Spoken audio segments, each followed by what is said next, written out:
నిర్గమకాండము 15వ అధ్యాయము 1 నుంచి 27 వచనముల వరకు వాక్య ధ్యానము. అప్పుడు మోషేయు ఇశ్రాయేలును యెహోవాను గూర్చి ఈ కీర్తన పాడిరి. యెహోవాను గూర్చి గానము చేసెదను. ఆయన మిగుల అతిశయించి జయించెను. గుర్రమును దాని రౌతును ఆయన సముద్రంలో పడద్రోసెను. యెహోవాయే నా బలము, నా గానము. ఆయన నాకు రక్షణయు ఆయను. ఆయన నా దేవుడు, ఆయనను వర్ణించెదను. ఆయన నా పితరుల దేవుడు, ఆయన మహిమ నుతించెను. ఆయన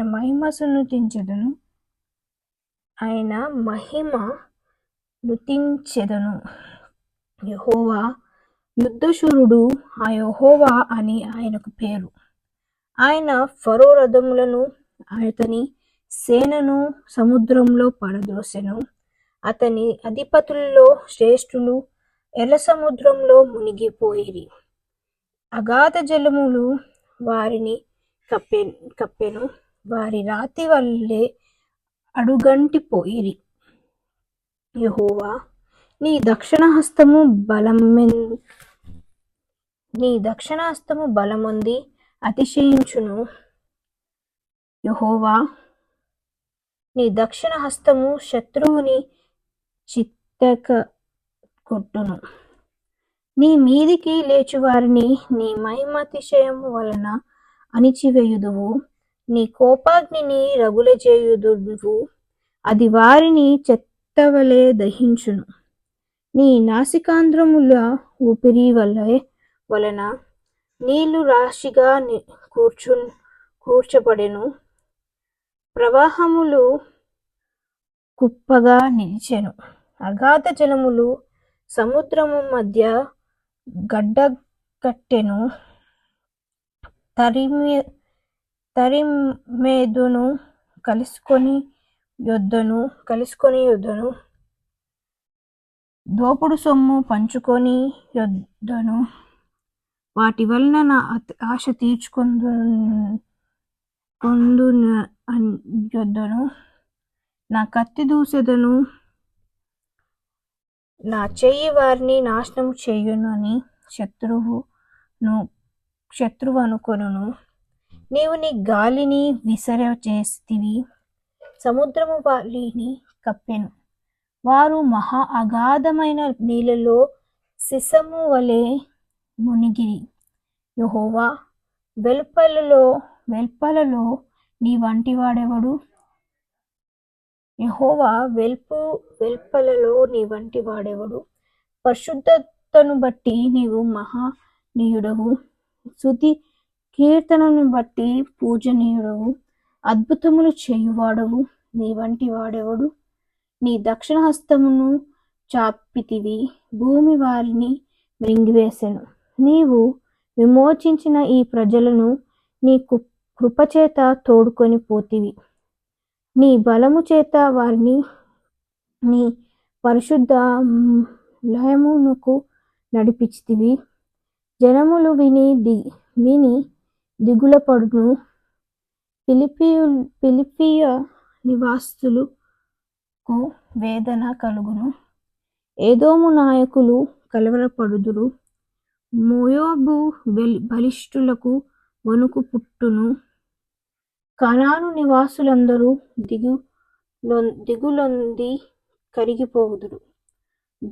అధిక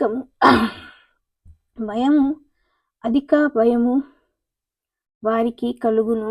యెహోవా నీ ప్రజలు అద్దరికి చేరు వరకు, నీవు సంపాదించిన ఈ ప్రజలను అద్దరికి చేరు వరకు నీ బాహుబలము చేత పగవారు రాతివలె కదలకుందురు. నీవు నీ ప్రజలను తోడుకొని వచ్చెదవు. యెహోవా నీ స్వాస్థ్యమైన కొండ మీద నా ప్రభువా, నీవు నివసించుటకు నిర్మించుకొనిన చోటను నీ చేతులు స్థాపించిన పరిశుద్ధాలయమందు వారిని నిలువబెట్టెదవు. యెహోవా నిరంతరమును ఏలువాడు. ఫరో గుర్రములు అతని రౌతులు అతని రౌతులను సముద్రములో దిగగా యెహోవా వారి మీదికి సముద్రములను మళ్లించెను. అయితే ఇశ్రాయేలు సముద్రము మధ్యను ఆరిన నేల మీద నడిచిరి. మరియు ఆరోను సహోదరియు ప్రవక్తయునకు మిర్యాము తాంబూరను చేత పట్టుకొనెను. స్త్రీలందరూ తాంబూరలతోనూ నాట్యములతోనూ ఆమె వెంబడి వెళ్ళగా మిర్యాము వారితో కలిసి ఇట్లు పల్లవి ఎత్తి పాడెను. యెహోవాను గానము చేయుడి, ఆయన మిగుల అతిశయించి జయించెను. గుర్రమును దాని రౌతును సముద్రంలో ఆయన పడద్రోసెను.